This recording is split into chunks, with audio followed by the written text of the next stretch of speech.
In the 1930s, a remote farmhouse in Cashan's Gap on the Isle of Man became the focus of weird events. Following a poltergeist outbreak, a small strange creature appeared.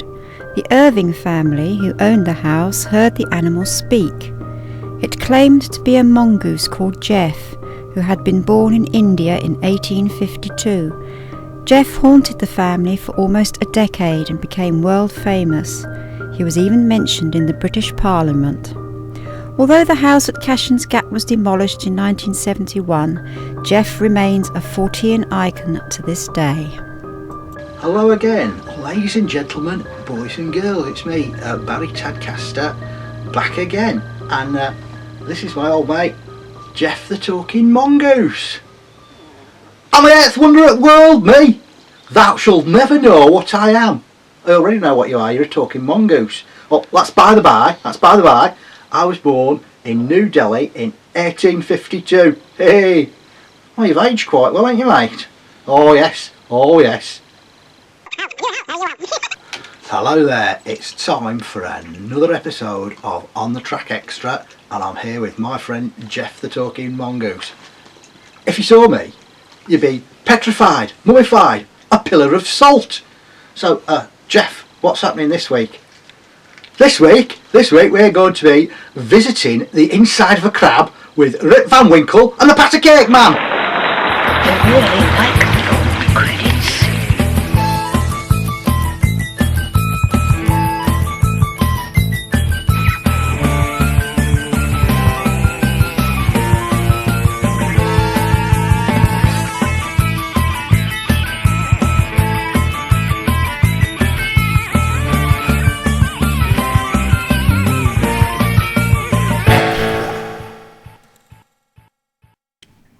Sadly, I have to tell you that Mother, who many of you know both from this show and from the Weird Weekends, is still in hospital, and at the moment we don't know how long it will be before she's out. Please remember her and us in your prayers and thoughts. Hi, my name is John Downs. I'm the director of the Centre for Fortean Zoology, and welcome to the second in our new series of On the Track Extras. Pretty well since we started doing On the Track 12 years ago, my lovely wife Karina has been doing what we call Watcher of the Skies, which is her regular roundup of strange and out-of-place birds, usually in the United Kingdom. Now, with all the ups and downs of On the Track and On the Track Extra, the version of Watch of the Skies, which has been being done for so many years, is now being moved to On the Track Extra, and you can see it now. I've always felt a curious affinity with this species of bird, probably because for 30 years I was a secretary, and this is a secretary bird.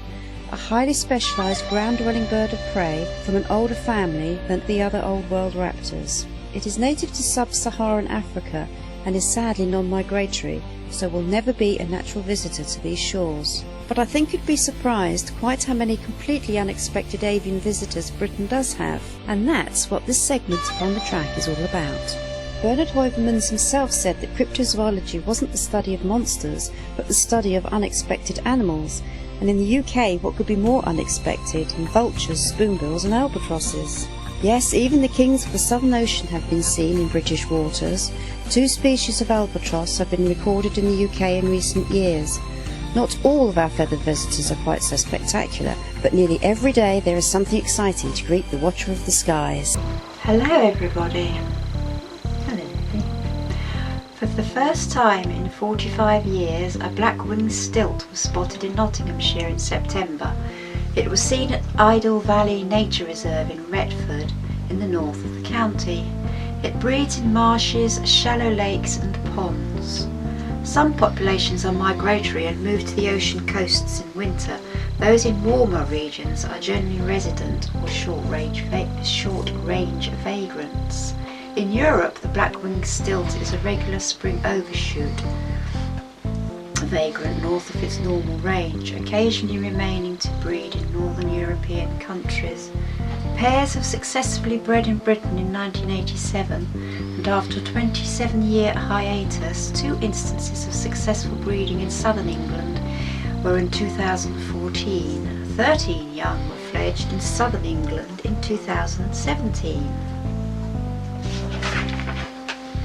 Britain's rarest breeding seabird, the roseate tern, has been spotted on rocks off the coast of Jersey. As many as 3 were sighted nesting among common terns. I've just about had enough of this Marxist propaganda. The Comintern, or Communist International, or the Third International, was an international organisation that advocated world communism. The Comintern resolved at its second Congress to struggle by all available means. Stop it, you 2 idiots. It's a common term.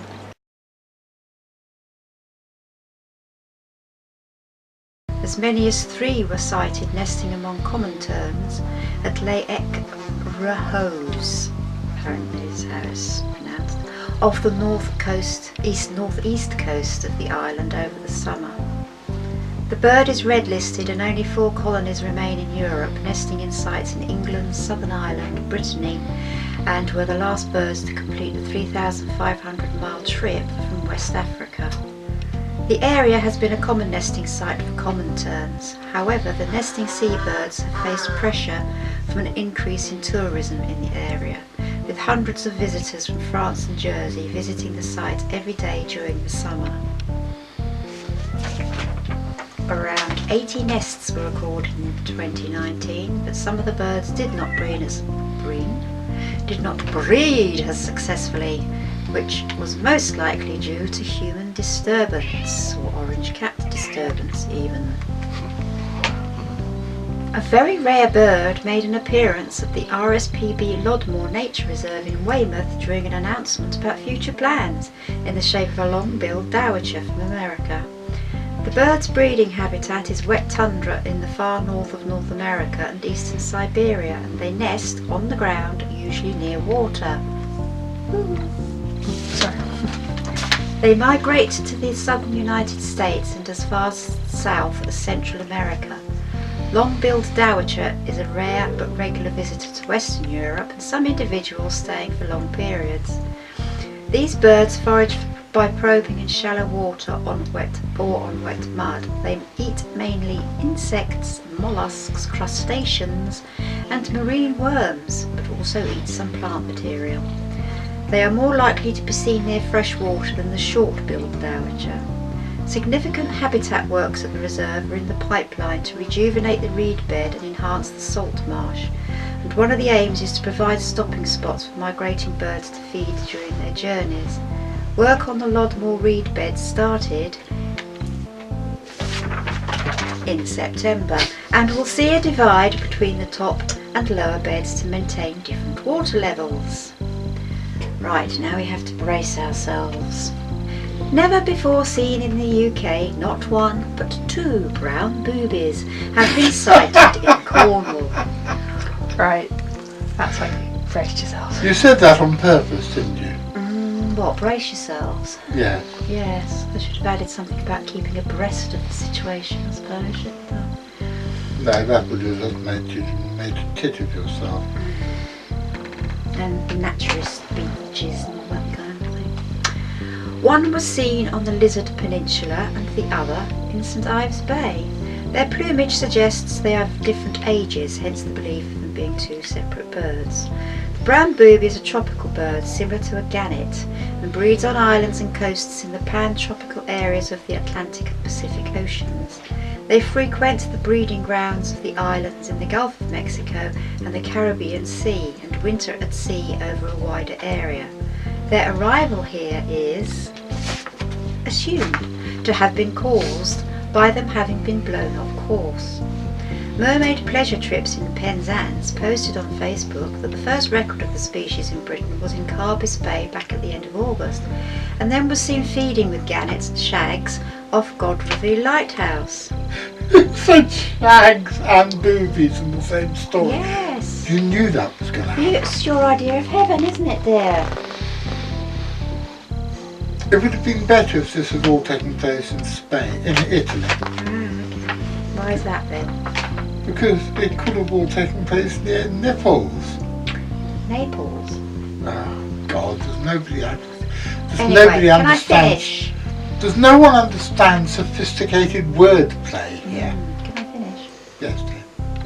The English name booby was possibly based on the Spanish slang term bobo, meaning stupid, as these tame birds had a habit of landing on board sailing ships, where they were easily captured and eaten. So that's it from me this time. So it's goodbye from me, it's goodbye from Lilith, and it's goodbye from the yawning cue card girl.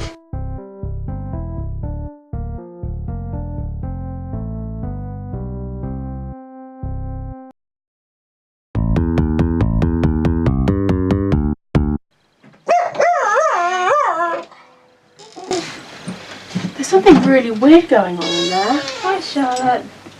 Oh, it's John. He's applying for a job.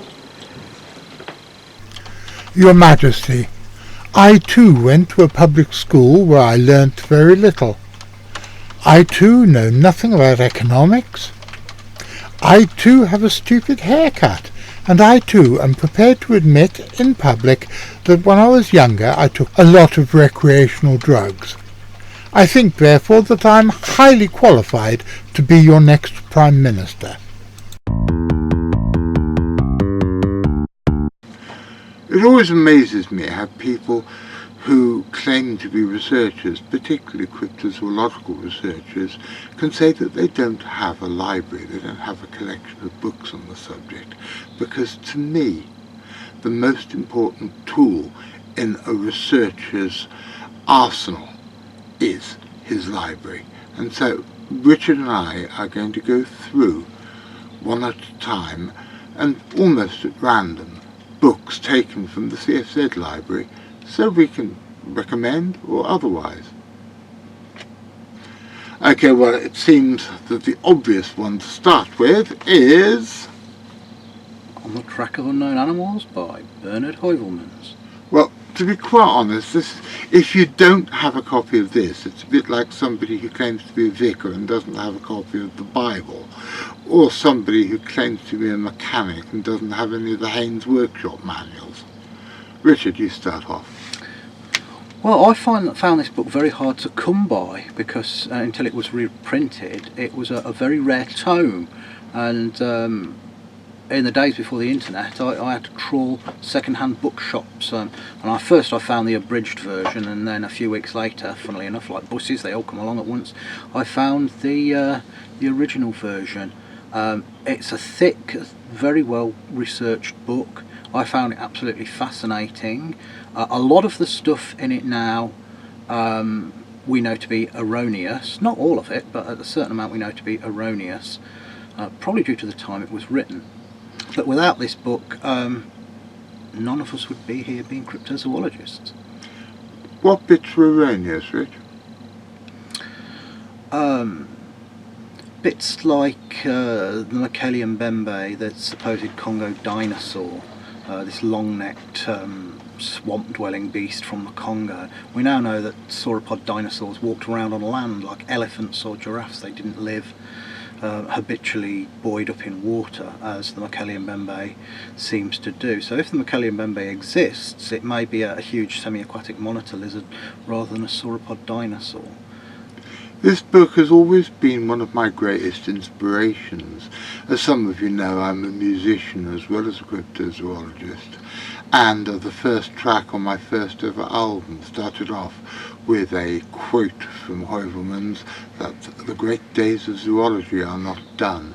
And in every edition of Animals and Men, our journal, that we've done since we started in 1994, I've always had that wonderful line of his, that the great days of zoology are not done, on the editorial page, because I think that is almost the greatest sacred text of cryptozoology, because people like to pretend that the great discoveries in zoology are all behind us.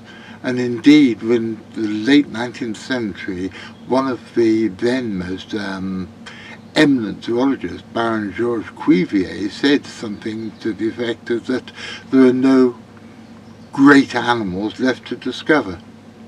Cuvier was late 18th century, early 19th century. It was quadrupeds he was talking about, wasn't it? Yeah. What did he say? He said the chances of finding any large quadrupeds are now very slim or impossible, or worse to the effect. And a few years later, one of his own pupils discovered the Malayan tapir. And over the next 50, 60 years, all sorts of amazing discoveries were made. And if you look back only in the 30 years since the CFZ's been going, there have been many notable large animals discovered in places where really nobody but the locals thought that they were going to be. So, Heuvelmans was right. The great days of zoology are not done. The chapters on the Yeti and the orang pendek are very, very good, and the giant anaconda.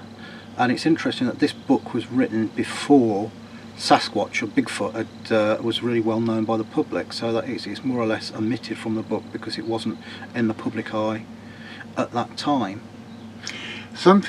I think my favourite chapter in it is the one about the giant lemurs in Madagascar, which I think is the last true chapter in the book. Malagasy Ghosts, yeah. Yeah, because it was that which at the age of 12, when I first read it, introduced me to the idea that convergent evolution means that animals will evolve to fill all the available niches, even if they are animals that originally one wouldn't have thought could possibly have evolved in that way. What's your favourite chapter? Oh, good lord. I don't think I have a favourite chapter. I love the one on the orang pendek. I love the one on the Yeti. I like the one on the South American creatures, giant anaconda, and the Minakea, which is such an obscure, strange one. There'd been no sightings since the 19th century, and then suddenly in the 90s there was another one, just emerged from the bush in South America. A bunch of kids were playing football. Do you remember this, John? Mm-hmm. And there was like an earth tremor, and this huge black serpentine creature with like little tentacles on its face came oozing out from the bushes, and it was some ridiculous size. It's about 100 feet long, was their estimation. What the hell that was is I can't offer any credible theory. Well, I think it's the little tentacles on its face that show the boys and girls the tentacles again, Richard. I think the little tentacles on the face are what gives it away. I think it was an absolutely enormous, but quite possibly not 100-foot long, Sicilian. Because the little tentacles are diagnostic of Sicilians, aren't they?